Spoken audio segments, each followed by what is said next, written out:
ಗಂಡು ಮಕ್ಕಳಿಗೆ ತಂದೆ ತಾಯಿ ಪ್ರೀತಿಯಿಂದ ಹೆಣ್ಣಿನ ಡ್ರೆಸ್ ಹಾಕಿ ಸಂಭ್ರಮಿಸೋದನ್ನ ನೋಡಿದಿರಿ. ಆದರೆ ಗಂಡು ದೇವರಿಗೆ ಹೆಣ್ಣು ವೇಷ ಹಾಕಿ ಪೂಜೆ ಮಾಡೋದು ಎಲ್ಲಾದರೂ ಉಂಟಾ? ಖಂಡಿತ ಇದೆ. ಸುಮಾರು 500 ವರ್ಷಗಳಿಂದ ಅನುಚಾನವಾಗಿ ಈ ಪದ್ಧತಿಯನ್ನ ನಡ್ಕೊಂಡು ಬಂದಿದೆ. ಈ ಅಪರೂಪದ ಪೂಜಾ ಪದ್ಧತಿಯ ವಿಶೇಷತೆ ಹೇಳ್ತೀವಿ, ಕೇಳಿ.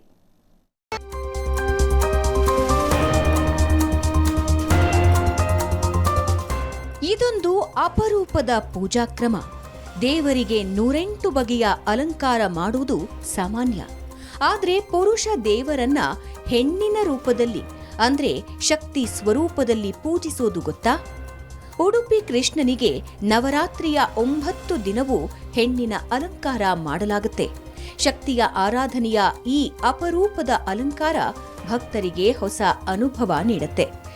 ಉಡುಪಿ ಕೃಷ್ಣಮಠ ಬಿಟ್ರೆ ಬೇರೆಲ್ಲೂ ಈ ಪದ್ಧತಿ ಇಲ್ಲ. ವಾದಿರಾಜ ಯತಿಗಳ ಕಾಲದಿಂದ ಅಂದರೆ ಸುಮಾರು 5 ಶತಮಾನಗಳಿಂದ ಈ ಕ್ರಮ ಬೆಳೆದು ಬಂದಿರಬೇಕು.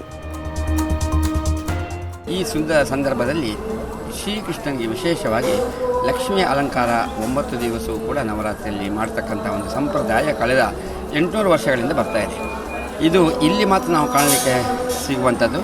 ವಸ್ತುತಃ ಬಾಲಕೃಷ್ಣನಿಗೆ ಹೇಗೆ ನಮ್ಮಲ್ಲಿ ಸಣ್ಣ ಮಗುವಿಗೆ ಗಂಡಿನ ಬಟ್ಟೆಯನ್ನು ಹೆಣ್ಣಿನ ಬಟ್ಟೆಯನ್ನು ಉಡಿಸಿ ಪೋಷಕರು ಹೇಗೆ ಸಂತಸ ಪಡ್ತಾರೋ ಹಾಗೆ ಕೃಷ್ಣನಿಗೆ ಕೂಡ ಇಲ್ಲಿ ಲಕ್ಷ್ಮಿ ಅಲಂಕಾರ ಮಾಡಿ ಭಕ್ತರು ಧನ್ಯತಾಭಾವವನ್ನು ಪಡೆತಕ್ಕಂಥ ಒಂದು ಸುಸಂದರ್ಭ ಇಲ್ಲಿ ಇದೇ ಅಲೋಚನವಾಗಿ ಬಂದಿದೆ.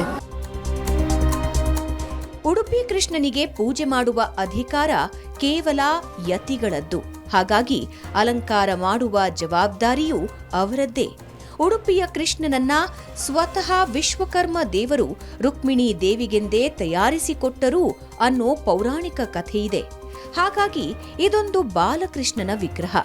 ಬಾಲರೂಪಿ ಕೃಷ್ಣನಿಗೆ ಏನು ಅಲಂಕಾರ ಮಾಡಿದ್ರೂ ಸೊಗಸೆ ಅನ್ನೋದು ಜನರ ಶ್ರದ್ಧೆ. 5 ಶತಮಾನಗಳ ಹಿಂದೆ ವಾದಿರಾಜ ಸ್ವಾಮಿಗಳು ಬಾಲಕೃಷ್ಣನಿಗೆ 300 ಬಗೆಯ ಅಲಂಕಾರ ಮಾಡಿ ಸಂಭ್ರಮಿಸಿದ್ದರು ಅನ್ನೋ ಇತಿಹಾಸ ಇದೆ. ರೂಪಗಳು ಬೇರೆಯಾದರೂ ಒಳಗಿನ ಶಕ್ತಿಯೊಂದೇ ಅನ್ನೋದು ಉಡುಪಿ ಕೃಷ್ಣನ ಬಗೆಗಿರುವ ನಂಬಿಕೆ. ಈ ಬಾರಿಯೂ ಪರ್ಯಾಯ ಪುತ್ತಿಗೆ ಮಠಾಧೀಶರು ಅತ್ಯಂತ ಕಲಾತ್ಮಕವಾಗಿ ಅಲಂಕಾರ ಮಾಡಿದ್ರು.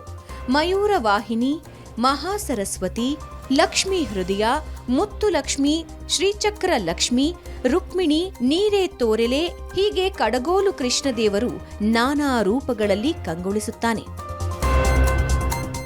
ಕೃಷ್ಣನಿಗೆ 9 ದಿವಸವೂ ಕೂಡ ದುರ್ಗೆಯ ಬೇರೆ ಬೇರೆ ಅಲಂಕಾರಗಳನ್ನ ಮಾಡಿ ಇಲ್ಲಿ ಪೂಜಿಸ್ತಾರೆ. ಸಿಂಹವಾಹಿನಿಯಾಗಿರಬಹುದು, ವೀಣಾಪಾಣಿಯಾಗಿರಬಹುದು, ಹೀಗೆ ವೈವಿಧ್ಯಮಯವಾದ ಅಲಂಕಾರಗಳು. ಯಾಕೆ ಅಂತ ಒಂದು ಪ್ರಶ್ನೆ. ಯಾಕಂದ್ರೆ ಕೃಷ್ಣ ಅವನು ಪುರುಷ, ಅವನಿಗೆ ಈ ಲಕ್ಷ್ಮಿಯ ಅಲಂಕಾರಗಳು, ದುರ್ಗೆಯ ಅಲಂಕಾರಗಳು ಯಾಕೆ ಅಂತ ಒಂದು ಪ್ರಶ್ನೆ ಬರ್ತದೆ. ಆದ್ರೆ ಕೃಷ್ಣ ಅದನ್ನ ಮಾಡಿಸ್ಕೋತಾ ಇದ್ದಾನೆ.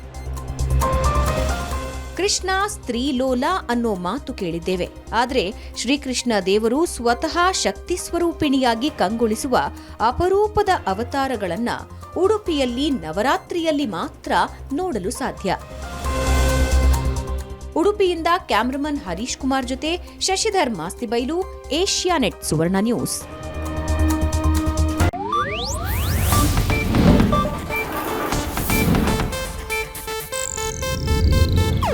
ಇದು ಏಷ್ಯಾನೆಟ್ ನ್ಯೂಸ್ ನೆಟ್ವರ್ಕ್ ಪ್ರಸ್ತುತಿ.